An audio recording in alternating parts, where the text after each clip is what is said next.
마태복음 22장 1절부터 14절까지 한 목소리로 같이 읽겠습니다.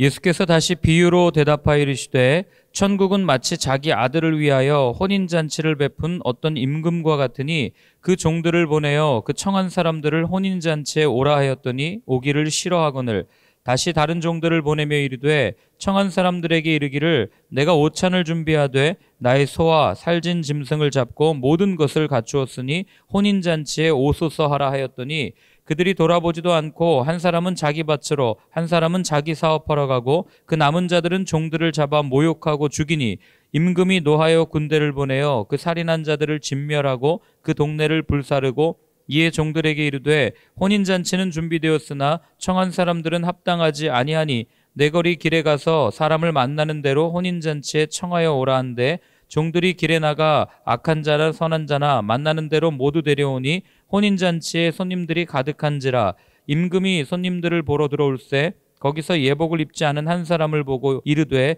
친구여 어찌하여 예복을 입지 않고 여기 들어왔느냐 하니 그가 아무 말도 못하거늘 임금이 사환들에게 말하되 그 손발을 묶어 바깥 어두운 데에 내던지라 거기서 슬피 울며 이를 갈게 되리라 하니라 청함을 받은 자는 많되 택함을 입은 자는 적으니라.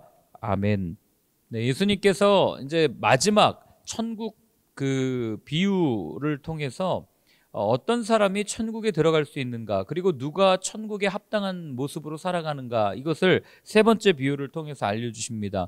이 세 번째 비유를 듣는 당시의 유대인들은 굉장히 불편했을 거예요. 세 가지 앞에서 했던 두 가지 비유도 자신들의 마음을 불편하게 했지만 이 세 번째 비유를 듣고는 이제는 확정짓게 되는 거죠. 이 자는 우리의 편이 아니구나, 이런 생각을 하게 되는 겁니다. 자, 어떤 비유인지 한번 같이 살펴보겠습니다. 1절과 2절 같이 읽습니다. 예수께서 다시 비유로 대답하여 이르시되 천국은 마치 자기 아들을 위하여 혼인잔치를 베푼 어떤 임금과 같으니. 아멘. 자, 어떤 비유입니까? 이게 들으면 사실 이렇게 기분 좋은 비유는 아닌데 한 임금이 있었습니다. 이 임금이 자기 아들을 위하여, 왕자죠, 자기의 왕위를 물려받을 아들을 위하여 아들의 결혼잔치를 벌인 거예요. 그래가지고 이제 이 잔치를 벌여서 사람들을 초청하기를 원합니다. 세상에 어느 부모나 다 그렇겠지만 자기 자녀의 결혼식 할 때 대충 준비하는 사람이 어디 있겠습니까? 자기 자녀가 결혼을 할 때는 가장 좋은 곳에서 가장 좋은 환경 속에서 어떻게 하면 이 자녀가 정말 즐겁게 이렇게 결혼할 수 있을까를 고민하는 것이 부모의 마음 아니겠습니까? 더군다나 임금이었으니 오죽했겠어요. 파티를 벌였죠. 사람들을 초청합니다. 아마 상상했을 거예요. 많은 사람들이 와서 왕위를 물려받을 내 아들의 결혼식에 참여해서 그 식탁의 자리에 함께 나누고 기쁨을 나누고 잔치를 벌이고 얼마나 기쁠까, 이런 상상을 하면서 사람들을 초청했을 겁니다. 오늘 본문에 사용한 단어 중에 혼인잔치라는 단어는 어떤 단어냐면 가모스라는 단어인데, 이 단어는 우리가 생각하는 것처럼 뭐 이렇게 딴딴따단 하고 들어오는 그런 혼인잔치를 말하는 게 아니라 잔치가 끝나고 나서 한 식탁에 앉아서, 임금과 한 식탁에 앉아서 먹고 마시면서 즐기는 그런 잔치를 의미하는 단어가 이 바로 가모스라는 단어예요. 그러니까 한 식탁에서 같이 밥을 먹는다는 얘기는 한 공동체의 원이라는 것을 알려주는 그런 동질감을 느끼는 시간이었죠.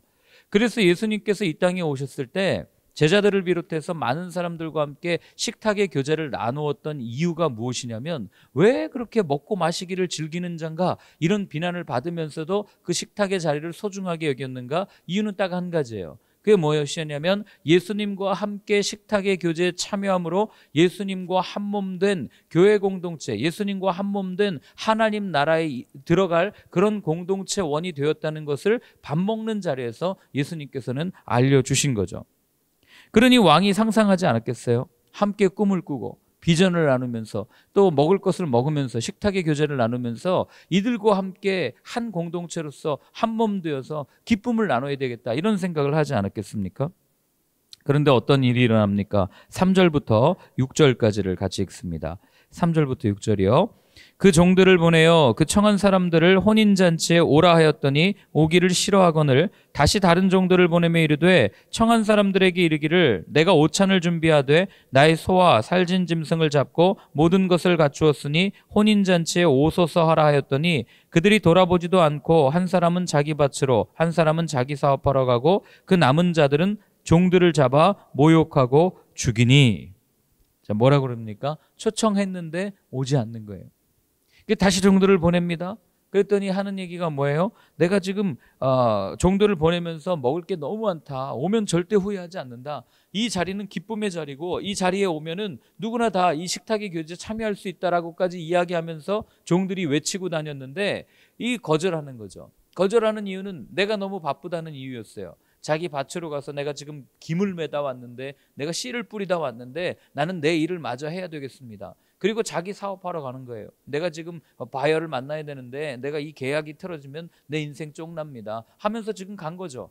그리고 다른 사람들은 어떻게 합니까? 심지어 그 종들을 잡아 죽이는 일까지 오늘 벌어졌다고 예수님께서 말씀하시는 거예요. 여러분 이 본문을 보면서 여러분 어떤 마음이 드십니까? 어떤 생각이 드세요? 저는 두 가지를 이렇게 봤는데 첫 번째는 임금의 마음이에요. 어떤 사람이라도 누구라도 그 자리에 와서 초청해가지고 한 사람이라도 더 그 기쁨을 누리고 싶어하는 이 임금의 마음.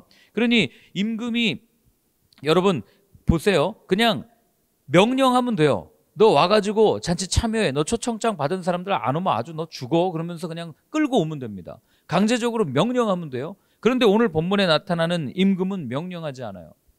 초청하고 권면합니다. 그리고 요청해요. 여러분 세상에 이런 왕이 어디 있어요? 하나님이 우리를요 구원으로 이르실 때 우리는 막 마치 하나님이 구원으로 강압적으로 끌고 가는 것처럼 생각해요. 그러나 그렇지 않아요. 성경 어디를 봐도 하나님께서는 우리에게 아주 좋은 선물을 한 가지 주셨어요. 그게 뭐냐면 의지죠. 자유의지라고 말하는 것.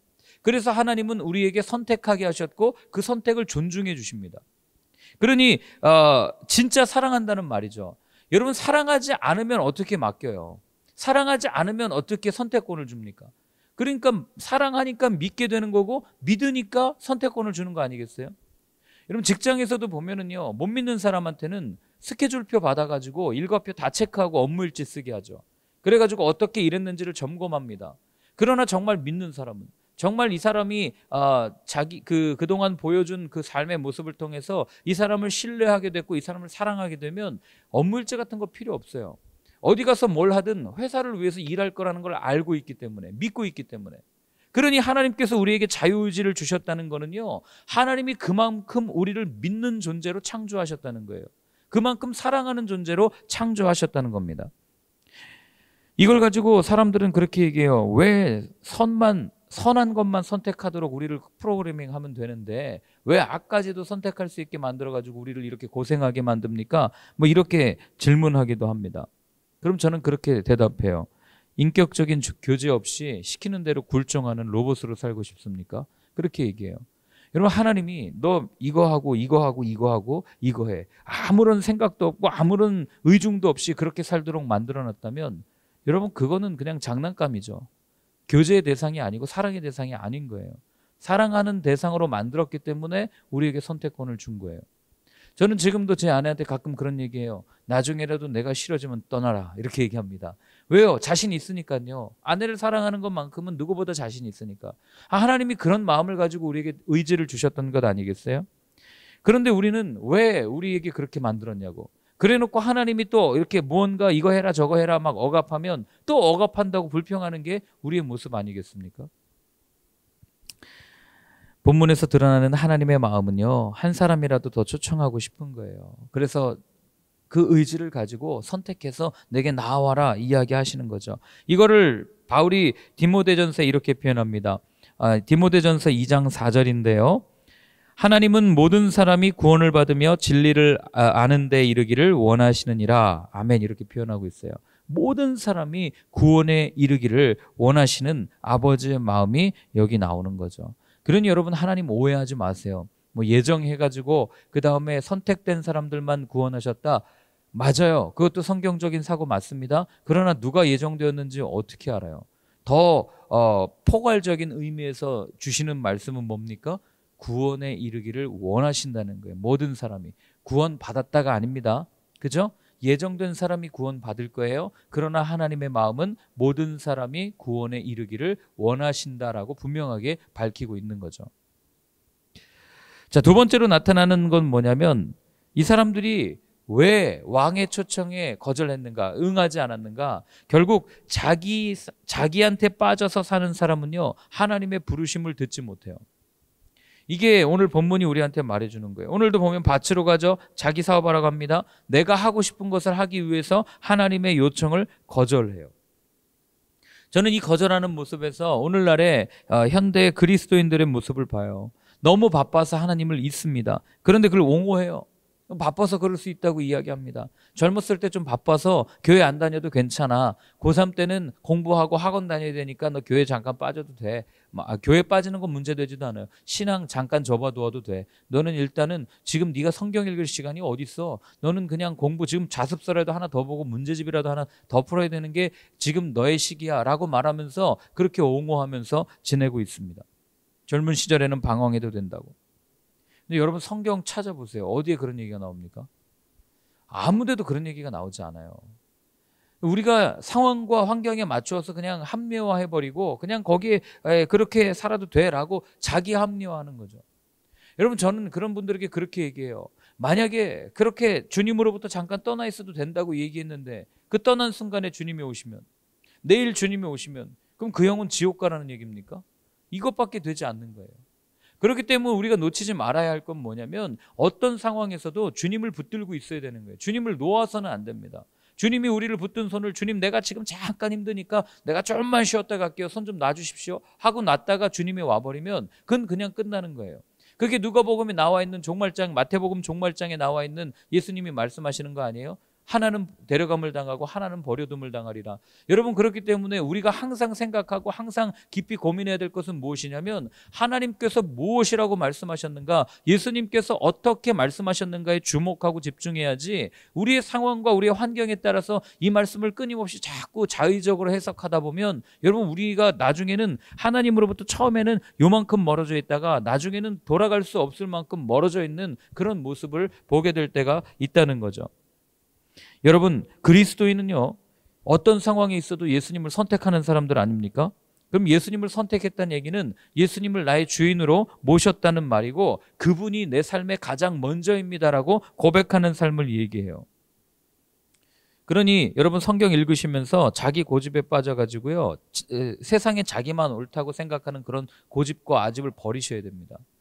끊임없이 나를 생각하는 사람은 모든 말씀을 들어도 나한테 맞추어서 내가 좋아하는 구절만 성경이고 내가 좋아하는 말씀만 들으려고 하는 그런 모습들을 보여요. 근데 여러분 그거 아시죠? 내가 좋아하는 음식만 먹다 어떻게 되는지 아시죠? 영양실조 걸려요. 비만 걸립니다. 하나님께서 우리에게 주신 골고루 영양소를 골고루 이렇게 섭취해야 건강한 게 되는 거지, 내가 좋아하는 거, 제가 좋아하는 초콜릿 같은 것만 먹으면은요 저 아마 1년 뒤에 여기 오면은 지금의 2배의 모습으로 여러분들 앞에 나타나 있을지도 모르는 거죠. 전혀 건강한 게 아니에요. 여러분 만약에 여러분 주변에 그렇게 자기 애에 빠져서 자기만 생각하는 사람들이 있다면은요 그냥 그 대화를 끊어버리세요. 이야기할 필요가 없어요. 아무리 얘기해도 들어먹질 않습니다. 차라리 그 시간에 예수 모르는 사람들, 안 믿는 사람들 찾아가서 이야기하십시오. 그게 훨씬 더 건설적이에요. 예수 믿는다고 이야기하면서도 자기밖에 생각하지 않는 그 모습은 여러분 엄밀히 얘기하면 예수 안 믿는 거예요. 예수님의 내 안에 모시고 사는 사람은 예수님의 관점으로 생각하고 예수님의 관점으로 모든 것을 바라봐야 되는데 왜 예수님을 모시는 사람인 척하면서 자기 모습으로 살아갑니까? 그러니까 말이 아예 안 되는 거죠. 오늘 본문에 나오는 이 부르심을 거부한 이들이 이렇게 살았던 사람들이에요. 나를 너무나도 소중하게 생각해서 자기 중심적으로 내 일이 너무 바쁩니다. 내가 하는 게 너무 소중합니다. 그렇기 때문에 나는 하나님의 부르심을 거절합니다. 이렇게 이야기하는 사람들이 이 사람들 아니에요? 그렇기 때문에 여러분 우리는 이렇게까지 좀 강하게 이야기할 수 있어요. 자기 중심적으로 살아가는 사람들은 절대로 구원받은 사람이라고 이야기할 수 없다는 거예요. 구원은요 자기 부인, 자기 부정에서 시작해서 성령으로 채워지는 삶을 말하기 때문에 그래요. 더 이상 나는 없는 거예요. 내가 부인되고 그분이 사니까. 바울이 그런 고백하지 않습니까? 내 안에 더 이상 내가 존재하지 않습니다. 그게 구원의 완성인 거죠. 나는 없고 그분으로 사는 삶. 이 모든 소식을 들은 왕이 드디어 움직입니다. 자, 7절부터 10절까지를 같이 읽습니다. 임금이 노하여 군대를 보내어 그 살인한 자들을 진멸하고 그 동네를 불사르고 이에 종들에게 이르되 혼인잔치는 준비되었으나 청한 사람들은 합당하지 아니하니 내 거리 길에 가서 사람을 만나는 대로 혼인잔치에 청하여 오라 한데 종들이 길에 나가 악한 자나 선한 자나 만나는 대로 모두 데려오니 혼인잔치에 손님들이 가득한지라. 아멘. 자, 여기에서는 뭐래요?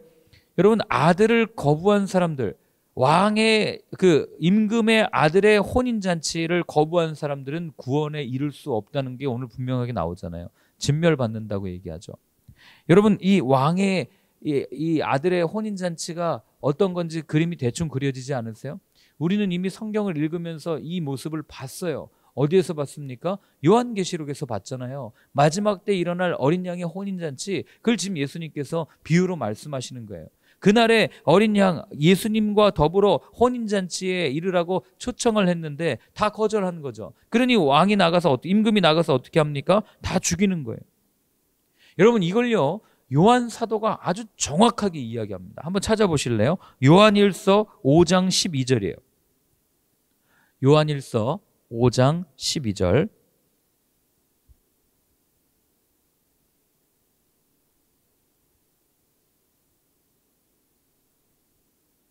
네, 같이 한번 읽겠습니다. 아들이 있는 자에게는 생명이 있고 아들이 없는 자에게는 생명이 없느니라. 아멘. 아주 간략하게 정확하게 얘기했죠. 아들이 있는 자에게는 혼인잔치의 초청에 응한 사람들에게는 생명이 있고 아들이 없는 자, 혼인잔치를 거절한 사람들에게는 생명이 없습니다라고 분명하게 이야기하는 거예요. 그런데 여러분 잘 보세요. 재미난 거는요, 너무 이게 아이러니한데 오늘 본문에 보면은 구원은 누구에게나 열려 있다는 거예요. 오늘도 보세요. 다 죽이고 진멸했지만 길거리 나가가지고 데려와라. 아무나 데려와라. 다 데려와라. 이렇게 초청하는 거죠. 여러분 9절에도 보면은요, 이렇게 돼 있죠. 내 거리 길에 가서 사람을 만나는 대로 혼인잔치에 청하여 데려오라. 그죠? 그러니 자기들만 구원받았고 자기들만 하나님의 자녀고 나만 그리스도인이야. 우리가 오라. 우리가 가지고 있는 율법이 오라. 우리가 그동안 쌓아온 전통이 오라라고 생각했던 유대인들이 이 비유를 듣고 분노할 수밖에 없는 거예요. 왜요? 자기 자신들에게는 거의 저주에 가까운 말만 계속해놓고 오늘 보면은 길거리에 나가서 정말 어중이 떠중이 다 데려다가 구원의 그 식탁에 이르게 한다는, 하나님의 잔치에 이르게 한다는 예수님의 말씀을 들으니 이건 말이 안 되는 거죠. 그러니 이들이 그런 질문 안 했겠어요? 그럼 우리에게 주어진 율법은 뭐냐? 우리가 그동안 이렇게 섬겨온 거룩한 전통은 도대체 무엇이냐? 우리의 경험은 무엇이냐? 이런 질문을 예수님에게 하지 않았겠어요? 오늘 10절에도 보면은 뭐라고 그래요? 종들이 길에 나가 악한 자나 선한 자나 만나는 대로 모두 데려왔다. 여러분, 악한 자나 선한 자나 다 데려왔다고 얘기해요. 이걸 보고 우리는 그렇게 생각할 수 있어요. 그럼 악하게 살아도 구원받을 수 있다는 의미냐? 이렇게 이야기할 수 있잖아요. 이건 그런 의미가 아니에요. 이거를 어디에 비추어서 해석을 해야 되냐면 우리 산상수훈에 이 말씀이 나와요. 마태복음 5장 45절인데 제가 읽어드리겠습니다. 이같이 한즉 하늘에 계신 너희 아버지의 아들이 되리니 이는 하나님이 그 해를 악인과 선인에게 비추시며 비를 의로운 자와 불의한 자에게 내려주심이니라. 아멘. 무슨 얘기예요? 악한 사람이 구원을 받는다는 얘기가 아니라 악인에게도 구원의 기회가 열려 있고 선인에게도 구원의 기회가 열려 있다는, 하나님께서는 악인이나 선인 모두에게 구원의 문을 열어놓으셨다는 말씀을 지금 하고 있는 거예요. 그런데 그 구원에 응하는 방법은 뭡니까? 딱 한 가지밖에 없는 거죠. 아들이 있는 자에게. 요한복음에 얘기하잖아요. 하나님이 세상을 이처럼 사랑하사 독생자를 주셨다. 그 아들을 믿어야만 영생에 이를 수 있다라고 이야기하지 않습니까? 또한 예수님께서는 얼마나 자주 이야기하셨어요. 나로 말미암지 않고는 아버지께로 올 자가 없다라고 분명하게 말씀하시지 않았어요? 그러니 그 왕의 그 임금이 베푼 그 식탁 자리, 그 초청, 그 잔치 자리에 가려면 초청장, 티켓이 있어야 되는데 그 티켓은 무엇입니까? 아들을 믿는 거예요. 아들 앞에 나아가는 겁니다. 그거밖에는 없다는 것을 성경 전체가 우리한테 알려주는 거죠. 자, 그리고 마지막으로 11절부터 13절을 보면은요, 납득하기 조금 어려운 말씀이 나와요. 우리 11절부터 13절까지 같이 읽습니다. 임금이 손님들을 보러 들어올세 거기서 예복을 입지 않은 한 사람을 보고 이르되 친구여 어찌하여 예복을 입지 않고 여기 들어왔느냐 하니 그가 아무 말도 못하거늘 임금이 사환들에게 말하되 그 손발을 묶어 바깥 어두운 데에 내던지라 거기서 슬피 울며 이를 갈게 되리라 하니라. 아멘. 이게 좀 그렇지 않습니까? 길거리 나가서 데리고 오라고 해서 다 데리고 왔어요. 어떤 사람은 일하다마다 그냥 왔을 거예요. 그리고 어떤 사람은 또 뭐 밥 먹다 말다 그냥 왔을 겁니다. 그러니까 자기가 하던 일을 다 멈추고 지금 나왔어요. 그런데 옷을 갈아입고 올 시간조차 없이 그냥 빨리 나왔는데 하는 얘기가 뭐냐면 너 왜 옷 안 입고 왔냐? 너 왜 막 입고 왔냐? 옷 안 갈아입고 왔냐? 그걸 가지고 지금 내쫓김을 당하는 거죠. 그럼 우린 질문할 수 있죠. 아니 들어오라고 그랬는데 왜 갑자기 그럽니까? 내가 그 부르심을 듣고 요청에 응해서 빨리 뛰어 들어왔는데 이게 도대체 무슨 일입니까? 이게 너무한 거 아닙니까? 우리 그렇게 생각할 수 있잖아요. 근데 이 비유를 정확하게 이해하려면 여러분 이게 상징인데 우리가 한 가지 이 상징의 비유를 알아야 되는 게 뭐냐면 옷이 가지고 있는 의미예요. 지금 예수님께서 비유의 마지막에 옷을 가지고 이야기하는데 성경에서 사람의 이름은 그 사람의 인격을 나타냅니다. 그 사람의 일생을 나타내요. 이름대로 살지 않습니까? 그러면 성경에서 옷은 무엇을 의미하겠어요? 그 사람의 삶을 의미하는 거예요. 이 사람이 어떻게 살고 있는가? 그걸 나타내는 단어가 옷이라는 거죠. 그러니까 마지막에 나온 11절부터 그 이하에 나오는 비유는 혼인잔치에서 이루어지는 심판의 모습을 오늘 우리에게 들려주고 있는 거예요. 제가 가끔 그런 말씀 드렸어요. 우리가 종말의 때를 가지고 이렇게 사람들을 막 유혹해가지고 마지막 때니까 막 겁주고 두려움 주고 하는 그런 신앙 듣지 말라고 부탁을 드렸죠. 왜 그렇습니까? 여러분 마지막 종말의 때는 믿지 않는 사람들에게나 심판의 때지 믿는 우리에게는 어린 양의 혼인잔치 아니에요. 그러니까 우리는 두려워할 이유 없이 기쁨으로 기다리면 되는 거예요. 예, 마찬가지죠. 그러니까 믿지 않는 자들에게는 심판이 그 날이니 얼마나 두렵겠어요? 그럼 이제 좀 오버랩이 되시지 않으세요? 그러니까 우리가 이 땅에서 그 어린 양의 혼인잔치의 모형격인 교회에 참여하는 거예요. 그리고 우리가 그렇게 살아요. 그리고 당신이 부르실 때 와서 바쁘다고 하지도 않고 열심히 교회를 섬겼고 열심히 예배를 드렸고 열심히 주님을 따르는 모습으로 살아왔고 그리스도인으로 살아왔어. 이 잔치 자리까지 왔습니다. 그런데 예수님이 그 임금이 말하는 거예요. 너는 왜 옷을 입지 않았냐? 그 얘기는 너는 왜 무늬만 그리스도인으로 살았냐? 그 얘기를 하고 있는 거예요. 너희 삶은 어디 있냐? 너는 도대체 나를 따른다고 얘기하고 네가 지고 온 십자가는 어디 있냐?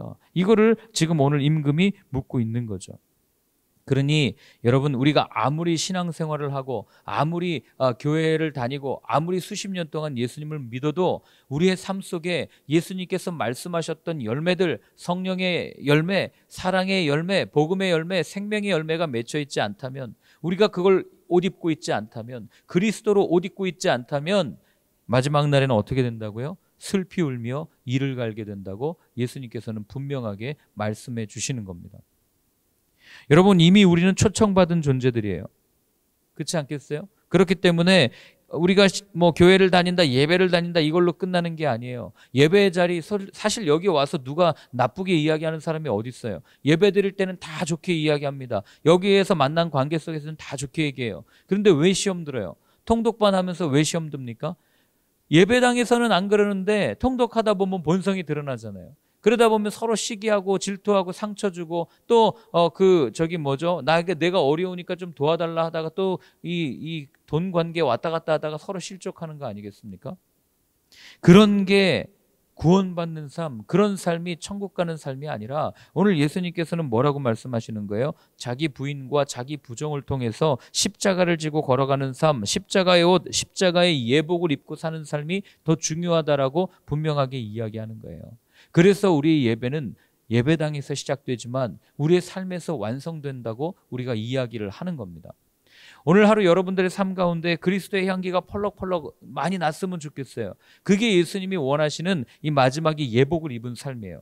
그래서 14절에 이렇게 아주 의미심장하게 말씀하십니다. 함께 같이 읽습니다. 청함을 받은 자는 많되 택함을 입은 자는 적으니라. 아멘. 되게 무서운 얘기 아닙니까? 청함을 받은 자는 많되. 예수님을 한번 믿어보십시오. 교회로 오십시오. 와서 예배드리는 사람은 너무나도 많은데 그러나 구원은 천국에 들어갈 사람은 적다, 그 얘기하고 계시는 거예요.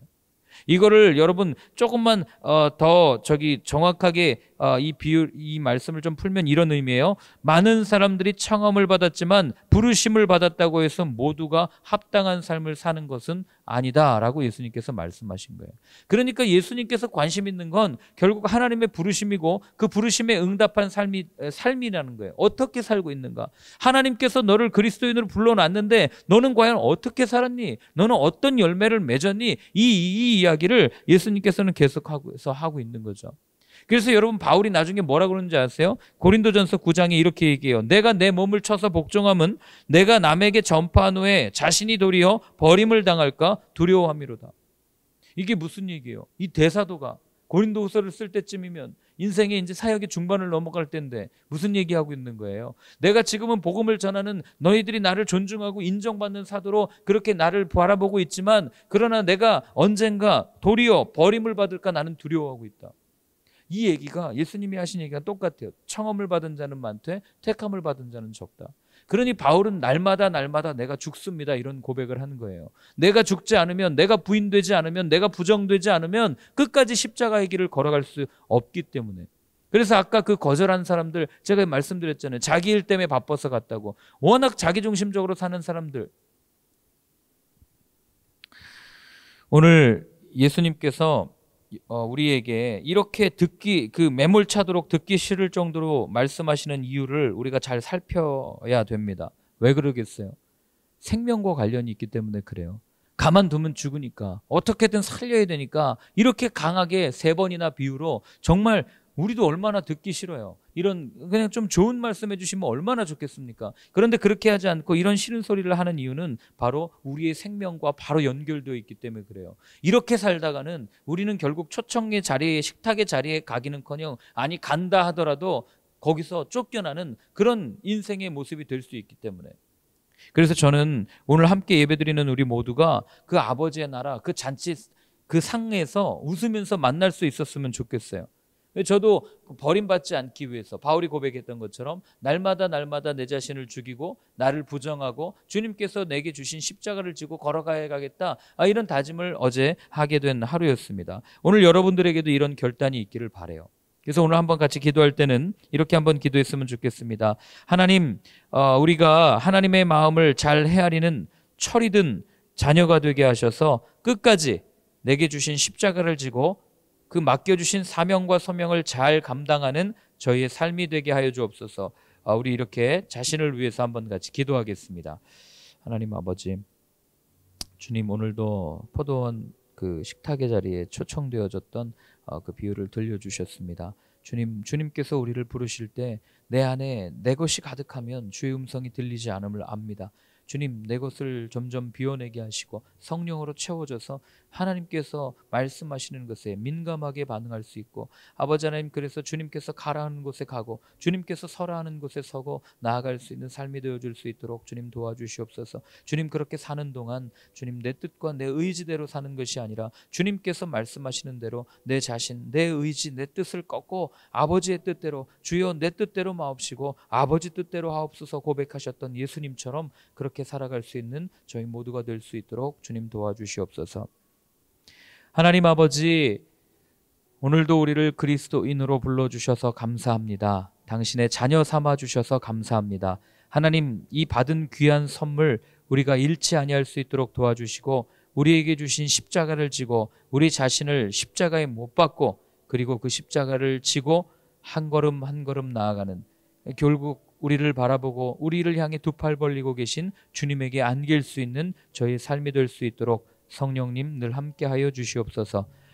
이제는 우리 주 예수 그리스도의 크신 은혜와 하나님 아버지의 사랑과 성령의 인도하심이 주의 말씀대로 살겠다고, 오늘도 내 뜻을 꺾고 주님께서 주신 십자가를 지겠다고 결단하며 다짐하는 모든 분들 머리 위에 이제로부터 영원까지 늘 함께하여 주옵시기를 간절히 축원하옵나이다.